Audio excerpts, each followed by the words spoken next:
David here with Figboot on Pens, back again with another notebook review. I am always on the lookout for new products or products that I've never heard of, which are new to me. And I began seeing a brand of notebooks by the name of Dingbats. I reached out to a gentleman by the name of Mo Beekdash, who is the co-founder of the company, and Mo was nice enough to send me out a couple of notebooks, and I'll be taking a closer look at them today. The Dingbats company is based in London, but they manufacture these notebooks in both Lebanon and Turkey. The company markets their notebooks as being part of an eco-friendly brand. The company is proud of both their vegan and FSC certifications. FSC stands for Forest Stewardship Council, and it certifies that the products come from responsibly managed forests that provide environmental, social, and economic benefits. The company is actually partnered with the UK division of the World Wildlife Foundation, and 2% of UK sales are donated towards animal and environmental conservation. I like that they're open about the actual percentage donated. Too many times you hear a company say that a portion of proceeds are donated, and I always wonder how small of a portion that would be. So it's nice that they openly state the donation percentage. So in order to take a closer look at these two notebooks, please join me over here at camera 2. Something that I found interesting was the parent company of Dingbats is a company by the name of SKB, which is the oldest established paper company in Lebanon and the Middle East. They've been around since 1800, which is actually back in the time of the Ottoman Empire. I just thought that was interesting. This is an A5 size notebook, and they have two that they sent me. There is this elephant, and then there is this hippo. There are two Dingbat collections. There is the Wildlife Collection and the Earth Collection. The Wildlife Collection celebrates animals of all type, each with their own different color cover.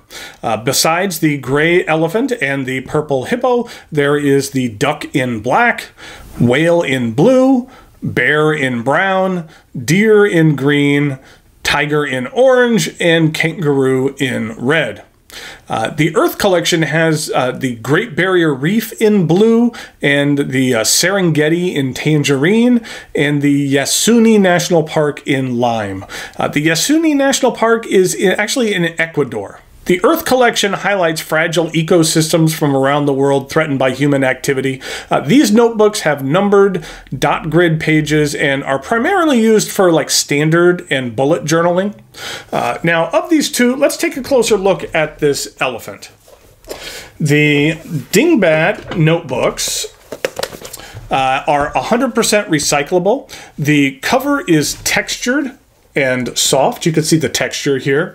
It's faux leather. As I mentioned earlier, they have a vegan certification, which also ensures that no animal-derived adhesives are used on these notebooks as well.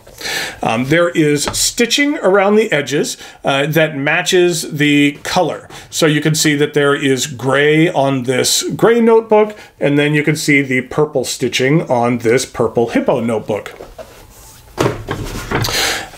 On the back cover, it is embossed with Dingbats and their little asterisk logo. There is an elastic closure, and I like that when it's not being used, the elastic closure lays pretty flat. There are times when I've had these elastic closed pieces kind of bunch up a little bit, and then the notebook doesn't really lay flat on the table, and you find yourself having to kind of play around with it all the time. And that this one, I think, lays pretty flat. You can also see here that there is an elastic pen holder. It can very easily hold a rather large pen. I have this one here. This is an Opus 88 Omar, which is a very large pen, which I'll actually be reviewing here in the very near future. And it fits in there just fine. Inside the notebook are the footprints of the animal represented on the cover. This is what the elephant looks like, the elephant's footprints. And then here is what the hippo's footprints look like. They look fairly similar. As far as the foot goes, it's just kind of the toe pattern that's a little bit different. The paper is cream, and the wildlife models are available in dot grid, blank, lined grid, and lined, which is what I have here. The back cover has an expandable pocket, and this is just a little marketing piece that arrives with it, showing their product lineup and some features. But the most important question is, how does this paper perform? And you can see here, I actually made 2 swatches using a very high sheen ink, which is Organic Studio Walden Pond. You can see that it really sheens nicely on this paper. For this swab, I used a Q-tip, and for this one, I used a letter opener and just kind of smeared it around. And for both swabs, I applied a healthy amount of ink. You can see here that there is just a little bit of bleed through, but as I said, I really apply a healthy amount of ink here, more than you would ever use during normal use, so only having this much bleed through isn't that bad. It's pretty decent performance. In regard to some writing samples, I used a number of pens. The first one I used was this Homo sapiens Magma in an extra fine nib. And then the next pen that I used was this Pilot Custom 74, and this one is a fine nib.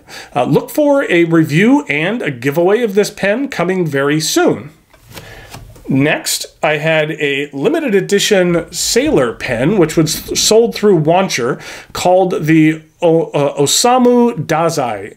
I hope I'm pronouncing that name correctly, which is the name of a famous Japanese author.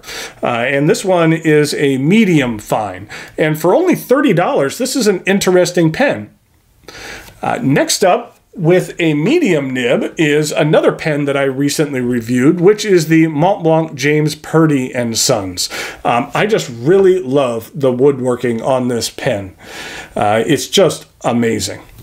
And then finally, I used with a 1.1 stub, the Additive Pens Double Helix. I just really like seeing the ink kind of slosh its way and make its way through this double helix design. I have a review of this pen on my channel as well if you'd care to learn more about it. As you can see, the paper actually performed very well with all of these nib sizes. There is a slight amount of ghosting when it comes to the 1.1, but other than that, it performs pretty well. Thanks to Dingbats for providing these notebooks for review and for giveaway. In regard to the giveaway, to win one of these notebooks, all you need to do is to be a subscriber to this channel and leave a comment in this video, either on YouTube or on Patreon. If you are a Patreon supporter, I greatly appreciate it. I do put all of the support that I receive through Patreon directly back into this channel. For example, I actually just purchased a brand new camera. It should be showing up tomorrow. The one I currently use is serviceable, but it's about 10 years old, and video cameras have improved over the last 10 years. I'm not going 4K or anything like that, but we'll see how much nicer the new camera looks. In regard to a comment topic, why don't you let me know what the animal covers you like best are in this series, or if you'd like to see a different animal cover. The contest rules are in the notes below, and whoever wins, I'll actually give you the choice of which of these notebooks you would like. You could have the hippo or the elephant. The elephant only has the 1 page used, so there's plenty left in there to enjoy. So I will be back again soon with another fountain pen review. So until next time, thanks for watching, and I'll talk to you later.